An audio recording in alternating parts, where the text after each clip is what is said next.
আসন্ন ঈদে মুক্তির অপেক্ষায় থাকা শাকিব খানের বরবাদ সিনেমার মোশন পোস্টার, চরিত্রের লুক, টিজার ও গান আগেই প্রকাশ পেয়েছিল। তবে হঠাৎ করেই ছবিটির মুক্তি নিয়ে অনিশ্চয়তা দেখা দেয়, কারণ বাংলাদেশ চলচ্চিত্র সার্টিফিকেশন বোর্ড কিছু দৃশ্য নিয়ে আপত্তি তোলে।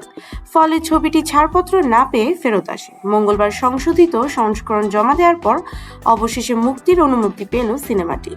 সিনেমার আপত্তিকর দৃশ্য সংশোধন সম্পর্কে চলচ্চিত্র সার্টিফিকেশন বোর্ডের সদস্য কাজী নওশাবা বলেন, প্রত্যেক সিনেমায় কিছু না কিছু সংশোধনী থাকে, এই ছবির ক্ষেত্রেও তাই হয়েছে। তবে এমন কোনো দৃশ্য বাদ দেওয়া হয়নি যা গল্পের ক্ষতি করতে পারে, বরং সৃজনশীল দৃষ্টিকোণ থেকে কিছু পরিবর্তন আনা হয়েছে যা নির্মাতারা মেনে নিয়েছেন। মেহেদী হাসান পরিচালিত বরবাদ সিনেমায় শাকিব খানের বিপরীতে অভিনয় করেছেন ইথিকা পল। এছাড়াও অভিনয় করেছেন মামুনুর রশিদ, মিশা সওদাগর, শহীদুজ্জামান সেলিম, ফজলুর রহমান বাবু, ইন্তেখাব দিনার ও ভারতের যিশু সেনগুপ্ত। ছবির একটি বিশেষ গানে পারফর্ম করেছেন নুসরাত জাহান।